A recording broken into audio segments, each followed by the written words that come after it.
Oh, shall I? Yes. Oh, all right, then. I don't know how many games of chess you and I have played over the years, Jules, and yet you obstinately remain an atrocious player. Well, I don't like playing out of doors. But in this weather... Well, would you like another game? Indoors. I should like another beer. Then you shall have one. Georges, Yes, Jules? do you remember the Princess de Verre? What on earth makes you ask a question like that? Oh, I don't know. Losing my queen to you, perhaps. Oh, thank you. It made me think of the royal families of Europe for some reason, and high society in general. Not that I've ever been that involved in high society. I don't move in those exalted circles, but once, if you remember, I was very much involved in them, and all because of the princess. Maigret and society. She was a remarkable old woman. The Princess de Verre? Yes. Do you remember how it all started? I was clearing up my desk in the Quai des Orfèvres one morning. Clearing up the work you should have done. The paperwork, yes. When I got a message from the director instructing me to go to the Quai d'Orsay. The Foreign Office wished to see an inspector capable of assuming responsibilities. I took Janvier with me. Chief Inspector Maigret. How do you do? This is Inspector Janvier. How do you do? Ah, yes. Take a seat, please. Oh, thank you. This is a somewhat exceptional situation. May I introduce Mademoiselle Jacquette Larieux? Oh, how do you do? Monsieur. Mademoiselle Larieux is, or rather was, the housekeeper of one of the most distinguished of our former ambassadors, the Count de Saint-Hilaire. You've probably heard of him. She's been in his service for over 40 years. 42, monsieur. This morning, Mademoiselle Larieux discovered him in his study. Dead. He seems to have been... Murdered. Shot several times. You called the local police? No. Mademoiselle Larieux thought it better to come directly here. She has spent a large part of her life in the diplomatic world, and considered that although the Count was no longer engaged in active service, some discretion was necessary. She felt she should approach a responsible official first. I see. Well, no diplomat, the newspapers, you know. Although I am authorized to inform you that the Count de Saint-Hilaire was not in the possession of any state secrets, and that you must not look for any political reason for his death. Must not?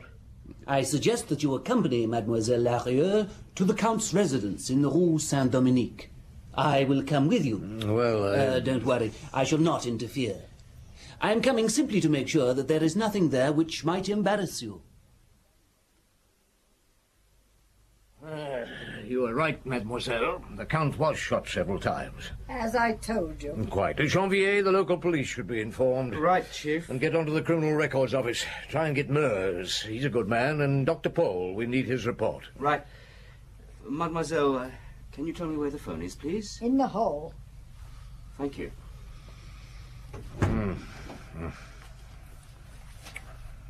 This is interesting. Huh? It would appear the Count was busy correcting proofs of his memoirs. Really? 2 volumes have already appeared. I'm sure there is nothing to worry about. He was the most discreet of men. However... Well, what are you doing now, Monsieur Commissaire? It is my duty to make quite sure that there aren't any papers here, the divulgation of which would be inopportune. Divulgation? Ah, yes. Here are the letters. But they should prove harmless. Or letters from whom? It's an old story, which everybody knows at the Quai d'Orsay. They can have nothing to do with this affair. But there are hundreds of them. Hardly surprising. It's a correspondence stretching over 50 years. Correspondence? From the Princess de Verre to the Count de Saint-Hilaire. However, there seems to be nothing else of importance. Look, I must ask you to remove nothing from this flat at present. I do not think that will be necessary, Chief Inspector. However, once again, I must recommend prudence and discretion. Listen, prudence... Molles and his men are on their way, Chief. Ah, good. Would you show Monsieur Cremière out, Janvier? Right, Chief. Sir? I shall ring you if you don't mind, to find out how This things way, are sir. going. We'll get in touch if we need to. Good. If you'll excuse me, Chief Inspector, I would like to get on with my housework. In a moment, mademoiselle. First, I should like a word with you. Well, Do you sleep in this flat? I have a room of my own. There are no other servants. It has not been necessary. I have tended the Count's every need for 42 years. Yeah, as you remarked earlier. How old are you? As if that is of importance. 71. And the Count? He was a little older. When did you last see him alive? Last night, at 10 o'clock, just before I went to bed. Was he expecting anyone? It's unlikely. Although his nephew sometimes calls late in the evening, he lives quite near. His name? Mazarin. Alain Mazarin. You don't like him? Oh, this morning, what happened? I got up as usual at 6 o'clock and washed. I had my breakfast, cleaned the kitchen, prepared coffee for the Count, and discovered his body as you find it now. I went straight to the Quai d'Orsay, as you know. Oh, she was a stiff-necked old girl. I didn't know what to make of her. I went on questioning her, but I didn't get very far. Of course not. But I did ascertain that the windows were locked when she found the Count in his study. There were no signs of any forced entry. Nothing appeared to be missing. Most importantly, that she and the Count were the only people to possess keys to the flat. Moyers and Dr. Pole arrived while I was still questioning her. Morning, Chief Inspector. Ah, glad we got you, Moyers. And you, Dr. Pole. Morning, Maigret. Well, let's have a look at him. Here he is.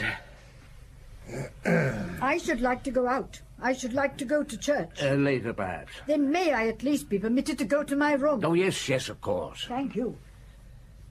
I understand this is the Count de Saint-Hilaire. Yes. He's been shot 4 times. All right, Mars, it's all yours. Right. Janvier, I'm going to have a talk with the Count's nephew, Mazarin, Alain Mazarin. If I can worm his address out of Mademoiselle Larieux. When Mars is finished, send the body to the morgue, will you? Yes, Chief. Dead? Good God. When did you last see your uncle, Monsieur Mazarin? The, day before yesterday. For any particular reason? To be frank, I was a little short of ready cash. He's been very generous to me in the past. Was he a wealthy man? He had a small private income, and he owns the block of flats in which he lives. He was comfortably off, but not what you would call a wealthy man. And do you know who will benefit from his death?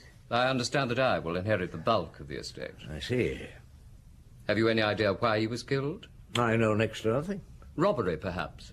Well, I doubt it. The windows were locked from the inside, and there was no sign of a forced entry. What does Jacquette think? Oh, that is proving rather hard to discover.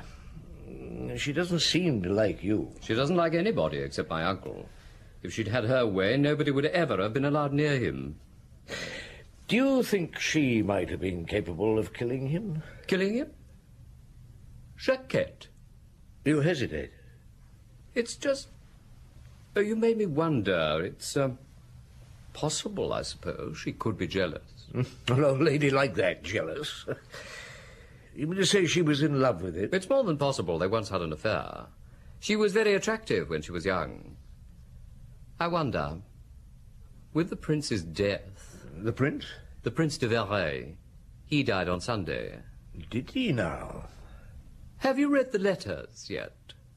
I don't follow you. Oh, the letters from the Princess de Verray. No, not yet. But how could Jacquette be connected with them? You'll understand when you've read them. If you like, I'll come to the flat with you. There might be some way in which I could help. Thank you. Morris and his men have finished, Chief. Dr. Paul will let you have his report later. The body's on the way to the morgue. Thank you, Janvier. This is Monsieur Mazarin, the Count's nephew. How do you do? How'd you do? Where's the old lady? Sulking in her room because you wouldn't let her go out. Oh, well, ask her to come in here, will you? Right, Chief. Now, let's have a look at those letters we were talking about, Monsieur Mazarin. Good Lord, thousands of them. How is it you know who wrote them, Mazarin? Everybody knows in diplomatic circles. In society, I mean. I believe the princess and my uncle wrote to each other nearly every day. I know it's none of my business, but a person's letters are sacred. Ah, mademoiselle. Can you tell me if the Count owned any firearms? Nor is that any of my business. Nevertheless, did he own a pistol or a revolver? Look, did you hear my question? I think he had a revolver of some kind. Where did he keep it? I don't know. I haven't seen it for a long time. It used to be kept in the chest of drawers in his bedroom. Did Moyes find one, Janvier? No, Chief. You should leave those letters alone. It is private correspondence. Look, perhaps, mademoiselle, you would care to go back to your bedroom or to the kitchen if you prefer. I expect you want to prepare yourself some lunch. As if I could eat on a day like this.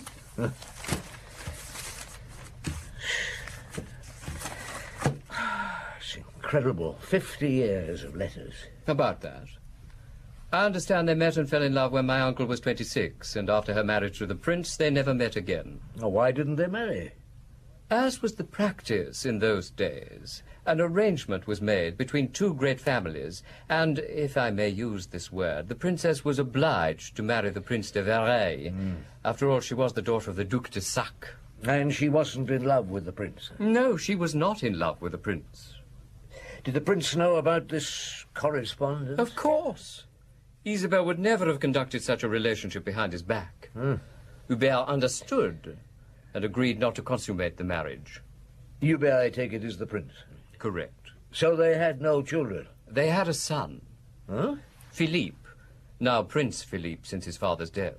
An unconsummated marriage at a Salle. You will no doubt find many of the answers to your questions in the letters. Well, we have a lot of reading to do, haven't we, Janvier? Well, thank you, Monsieur Mazarin. I don't think we need to detain you any longer. You've been most helpful. Well, if there's anything Janvier, get Lapointe over here and show Monsieur Mazarin out. Yes, Chief. In the meantime, I'll start on these letters. When Lapointe arrives, you and I shall have lunch. I'm not only hungry, I'm very, very thirsty.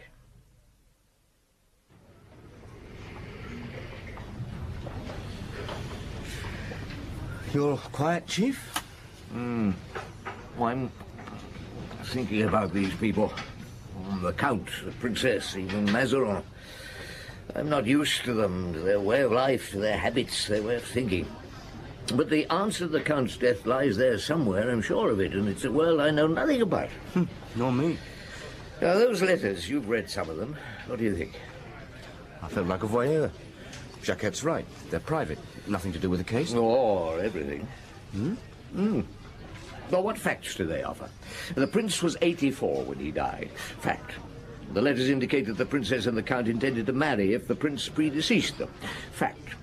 The princess and the count never met after her marriage to the prince. That's not a fact, Chief. That's conjecture. Well, something I'm prepared to bet on. If I remember correctly, she wrote in one letter, I saw you across the opera house. How distinguished you looked. How I wish that we could be together again. So close and yet so far away. It's been so long. The marriage will not be consummated. Fact, the princess had a son. Yeah. Explained in one of the letters, as Mazarin said it would be. Oh? Yeah, my brother-in-law is dead. Oh, my dear Armand, the family name cannot be carried on as we hoped through him. I've had a long conversation with Hubert. I've been to my confessor. I've wept a great deal. So she bore him a son, Philippe. Fact and duty. I've wept a great deal. And after that? Well, from the letters, the princess seemed to have preserved a most peculiar kind of chastity. A fidelity to the count which everybody in those circles appeared to have condoned and respected, including, surprisingly, the prince. Chastity and fidelity from the princess, but not so much from the count. That was extraordinary. I think this is the most open, secret love affair I've ever come across. Oh, come on, Janvier. We better get back to the Count's flat. Lapointe, we brought you back a beer. Oh, thanks, Chief. Anything new? Any phone calls? Oh, mostly from the press, and Monsieur Cremier from the Foreign Office. Oh, I'm glad I was at lunch. Oh, and Dr. Paul rang. He said the first shot was fired from the front of the desk at point-blank range, and he's certain that that is the shot which killed the Count. After that, the body fell forward and slipped onto the carpet. How does he know that? Well, because the other shots, 3 in all, were fired from above, from less than 2 feet. And to do this, the killer had to walk around to the other side of the desk after the first shot had been fired. Do you see what this means, Chief? No, you tell me, Lapointe. Calmly. Well, It looks to me like an act of vengeance or an exceptional amount of hate. I mean, why go on firing if the Count was already dead? And why only 4 shots? Dr. Paul said a Browning 301 was used, and that holds 6 cartridges. Perhaps the gun jammed. Lapointe, borrow a Browning from the constable on duty and ask Mademoiselle Larieux to come in here. Right, Chief. Do you think it was an act of vengeance, Chief? Act of vengeance? Oh, perhaps. Now, what I find strange is that not only haven't we managed to find a pistol, we haven't managed to find any other cartridge cases. Cartridge cases from a Browning 301 should scatter quite a distance. So the killer had the presence of mind to pick them up after he or she had killed the Count. Here's the Browning, Chief. Ah, good. And Mademoiselle Larieux? Where did you... Come in, Mademoiselle Larieux. You recognize this gun, hmm? Why should I recognize it? Well, it is the type of gun the Count possessed, though. Hmm? I suppose so. Yes, the same size, the same weight. Hold it. I most certainly will not. It wouldn't be any use anyway. I never touched the one in the drawer. You can take it back to the constable, Lapointe. Yes, Chief. Now, mademoiselle, the letters. You knew the Count was in love. Hmm? I used to post his letters to the princess, if that is what you mean. Are you jealous? I find that an offensive remark. I am 71. My confessor... You're a pious woman. Were you ever the Count's mistress? But were you jealous of his affairs? It would seem he had several. I wouldn't know. If he did, they were none of my business. And anyway, he had a right to have affairs if he wished, hadn't he? Has the Princess de Verre ever been to this flat? Never. Did you think of ringing the Princess when you discovered the Count was dead? Why not? Because today is the day of the Prince's funeral. Well, thank you, mademoiselle. You may go out now if you wish. Monsieur. Getting her to say anything is like squeezing a dried-out lemon.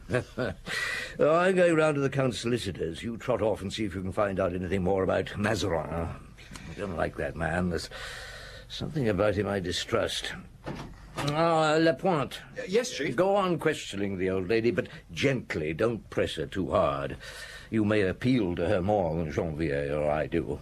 You have a reputation for charming elderly ladies. Me, Chief? Yeah. Come on, Janvier, let's get going. It's very sad, Chief Inspector. I first met Armand, over 60 years ago.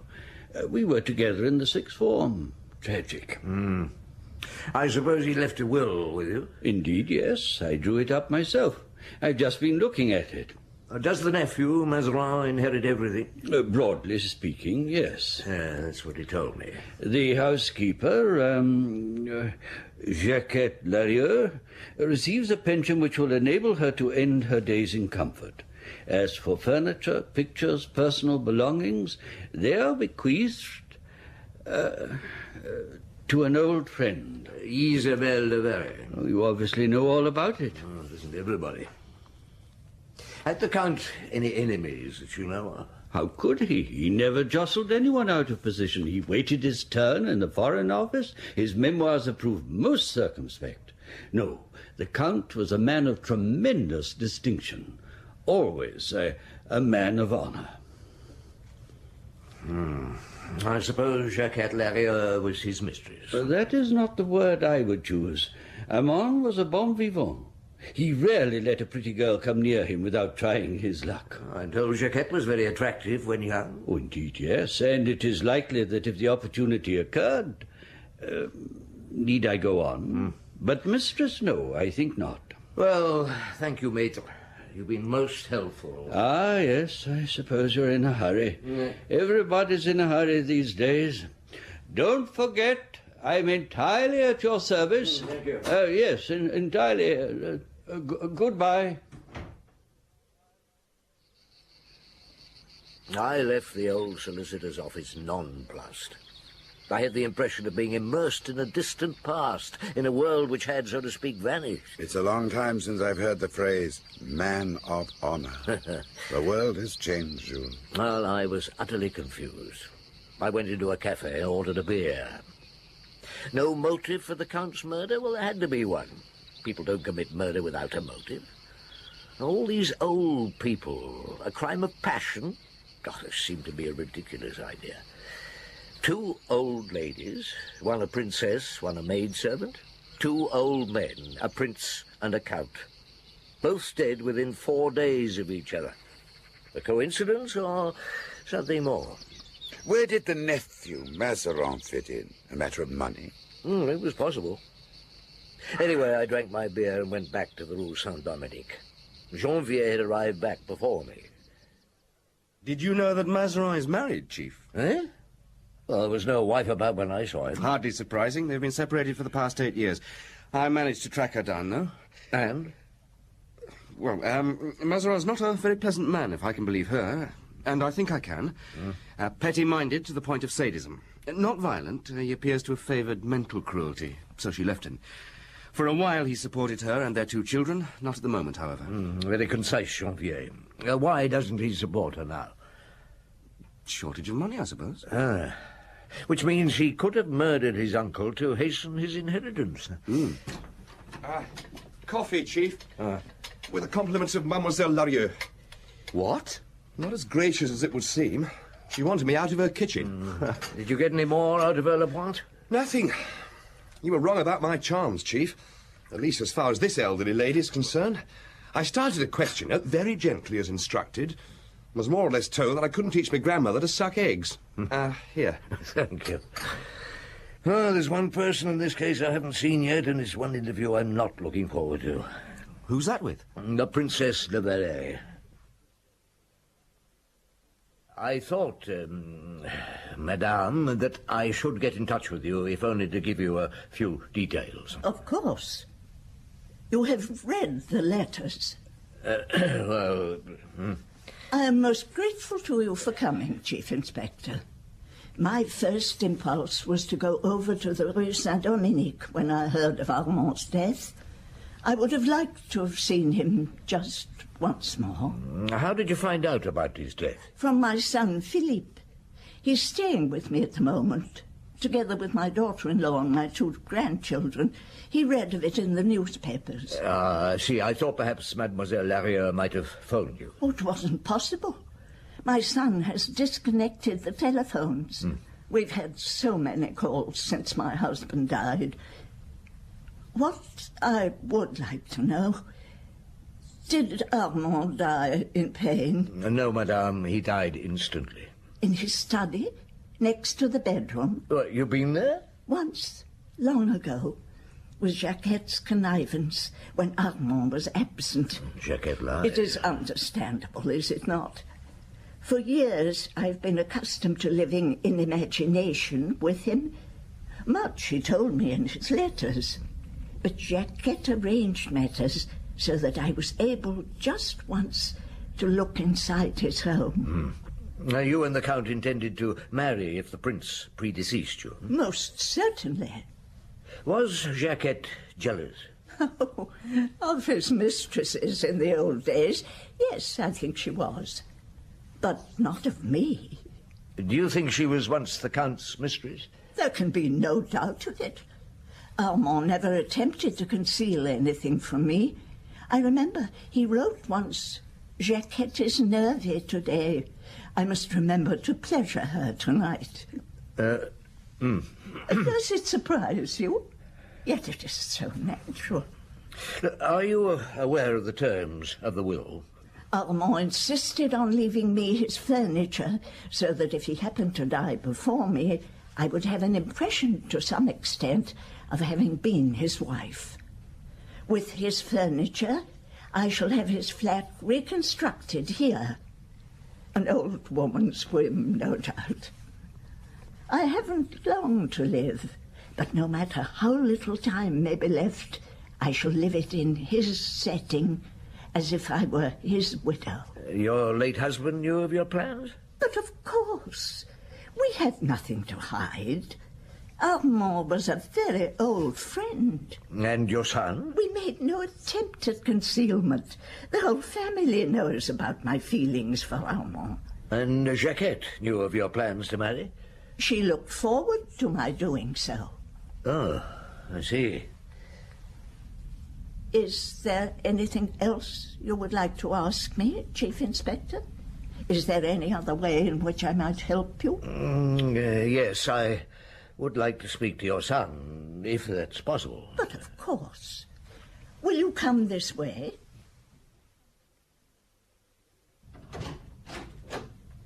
Philippe? Yes, Mamma? This is Chief Inspector Maigret. He would like a word with you. Oh, of course. How do you do, Chief Inspector? Please, come in. Thank you. Now, if there is nothing more I can do for you, I should like to be left alone. Thank you, madame. You've been most kind. My mother is more upset than she pretends. Do sit down. A cigarette? Thank you. No, thank you. I smoke a pipe. Oh, so do I usually, but not in this house. My mother hates it. Yeah, I thought she might. I suppose you want to talk about Saint-Hilaire. Well, a few questions, that's all. It's a curious coincidence, you must admit. Oh, you mean he and my father dying within 4 days of each other? Oh, it's a thought. Oh, no more than that. I suppose that suicide is out of the question. Why do you ask that? Had the Count any reason for suicide? You never know what's going on in people's heads. Look at Mother's romance. The unreality of it.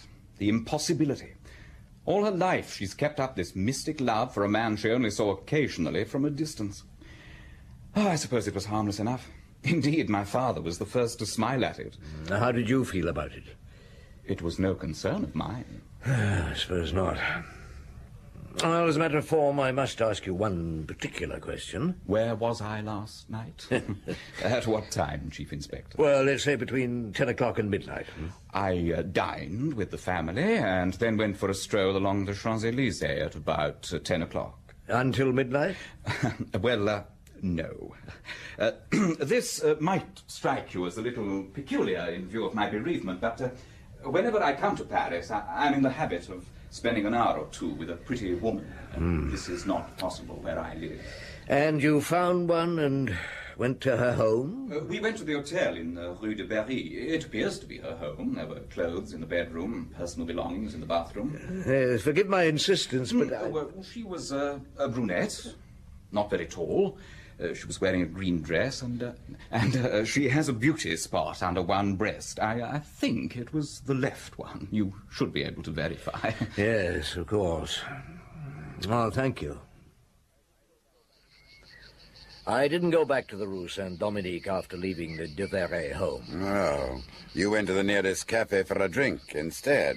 Well, yes.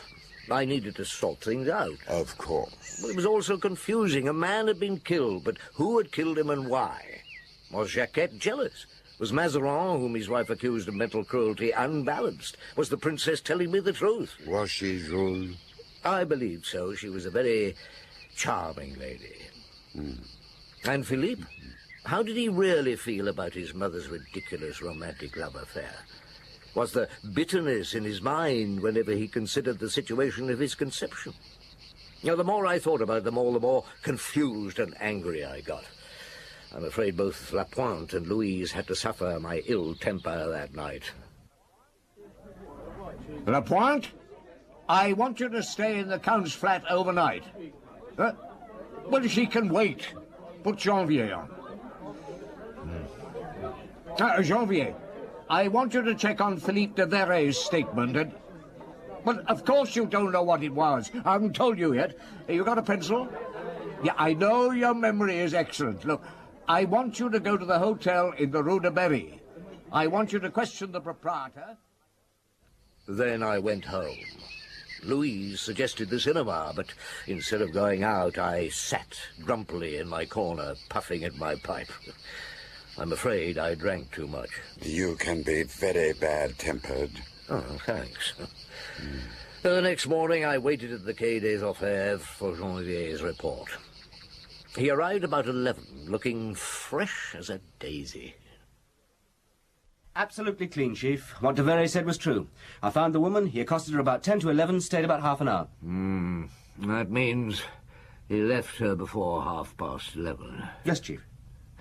All right, so he wasn't lying. Right. Come in. Morning, Chief Inspector. Ah, Morris, sit down. All right, Jean-Pierre, I'll show you plenty to do. Oh, yes, Chief. You read my report? Not yet. What about the fingerprints in the flat?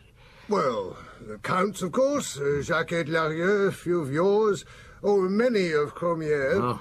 I've made an inventory of everything we found. Any money? A few thousand francs in a wallet and some change in a drawer in a kitchen. It doesn't make sense.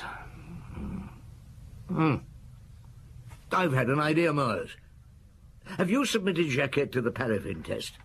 I wouldn't do that without your permission. Well, you've got it. Go over there. Explain gently. Don't frighten her. How do I explain gently to an old lady that I'm trying to find out if she's fired a pistol during the last 48 hours? No, you'll think of something. Tell her it's a formality. I'll phone you with the results. If you can't get me here, I'll be in the examining magistrate's office. Right.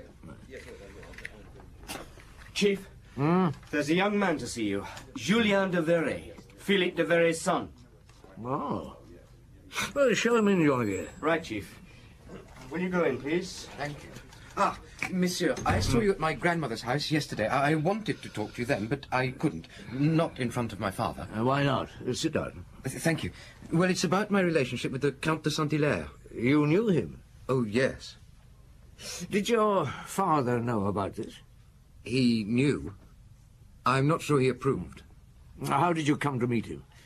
At a friend's place. I'd wanted to meet him for a long time. I'd heard so much about him, you see, from my grandmother. And when I told him I was going into the diplomatic service, he was interested and very helpful. He invited me to the Rue Saint-Dominique, and we talked about my studies and my ambitions. After that, I used to see him there occasionally, about once a month. And your grandmother knew about these visits? Oh, yes. Well, the Count insisted that both she and my father should know. Otherwise, I could not have gone. My grandmother and I are very close. We often discussed my visits. She would ask me for details. It was she, in fact, who suggested that I go and see him on the afternoon of the day he was murdered. Really? She wanted to know how he was reacting to the death of my grandfather. I was curious, too. I knew they'd sworn to marry if it ever became possible. The idea appealed to you, huh? It did, rather. Those two old people in love for so long. Anyway, what I wanted to tell you, I don't know whether it will be helpful or not, was that the Count didn't seem himself when I saw him. He looked worried and upset. I brought up the question of his possible marriage to my grandmother. It seemed only natural. And he said, oh, I wish I could remember his exact words, but it was something like, "It won't be possible." Huh? But what was extraordinary was that, well, that he looked afraid when he said it. I'd swear that he thought his life was in danger. Well, that's all, really. It doesn't tell you much, does it? Perhaps I oughtn't to have come. No, you did right to come. Thank you. I'd swear he thought his life was in danger. Young Julien de Verre had worried me, Georges. So what did you do? Well, as I always do when I'm worried. I moped around the Quai des Orfèvres, putting my spoke into everyone's work. Well, then in the afternoon, Moores came to see me. Well, Moores? It's positive. The paraffin test on Jacquet Larieux's hands. My God. She's definitely fired a gun in the last 24 hours. Well, what are you going to do? Tell me, Moores, how does one arrest an old woman of over 70? You've recently used a firearm, mademoiselle. The test we carried out showed that. Now, particles of powder and chemical substances are ingrained in a person's skin and remain for some time when that person has used a firearm. How did it happen? I have nothing to say. What have you done with the gun? I don't know what your motive was, but I can hazard a guess. You've lived with the Count for a very long time. You've been as intimate with him as any two human beings can be. If he hadn't been killed, he would have married the princess. Would you have kept your position in the household? Mademoiselle, I have been questioning you for over an hour. Your silence is not helping you. It's possible that this is a case of diminished responsibility. Your lawyer will certainly argue that this was a crime of passion. If you plead guilty, you will have every chance of moving the jury. I have nothing to say. Look, you're entitled to a lawyer. Do you want me to give you a list of lawyers? It would be of no use. Well, shall I choose one There for you? isn't any point. You admit you shot your employer? I have nothing to say. Is there anybody you would like to see? The princess, perhaps?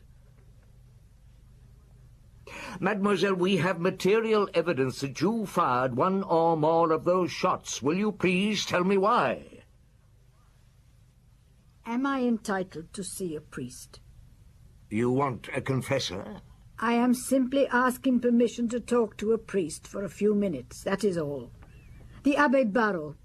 He should be at the Sainte Clotilde Presbytery. Very well.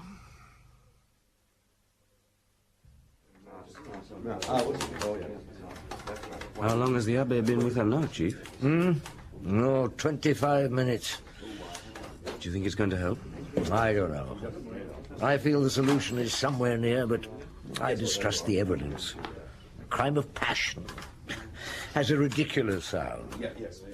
Now we're faced on this case with people whose very existence I never suspected. Their way of life is so unfamiliar to me that I can't... Will you come in now, Chief Inspector?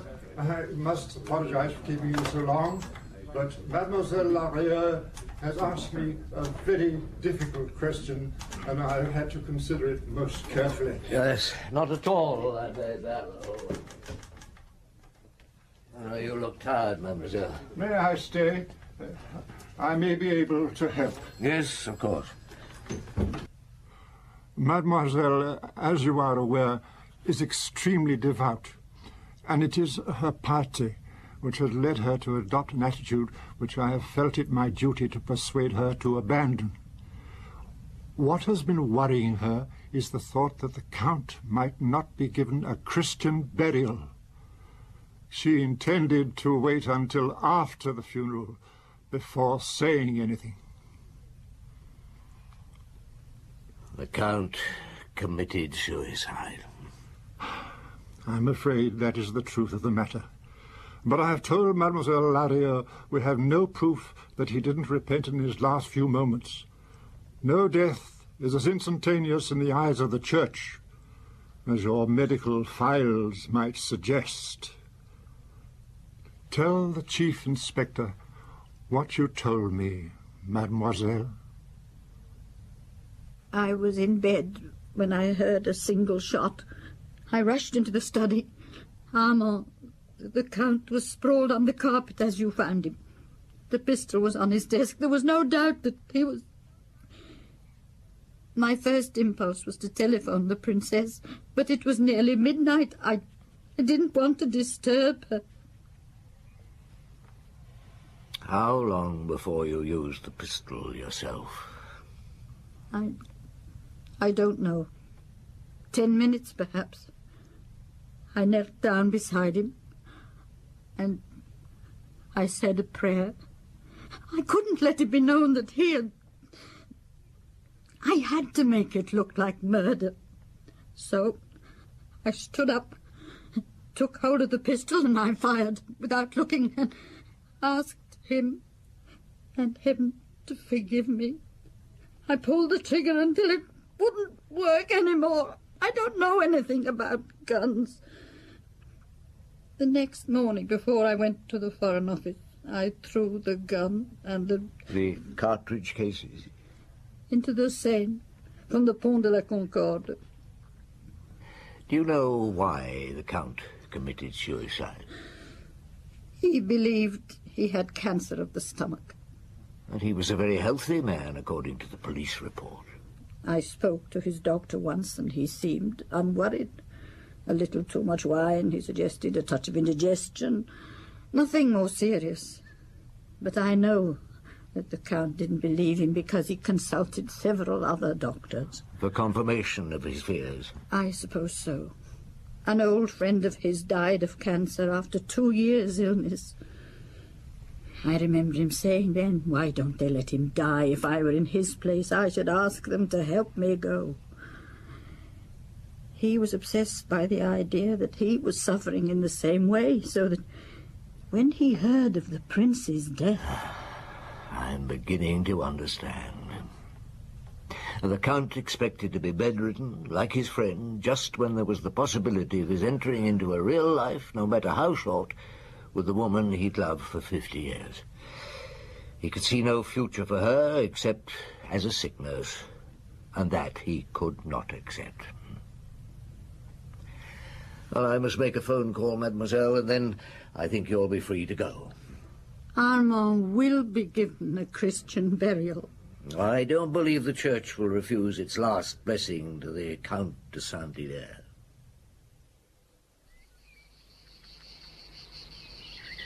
It's a case I'll never forget, you know. It's a long time ago now, and I've had time to think about it. Yes? So much of what I've had to do is sordid, harsh, disturbing. But that time... That time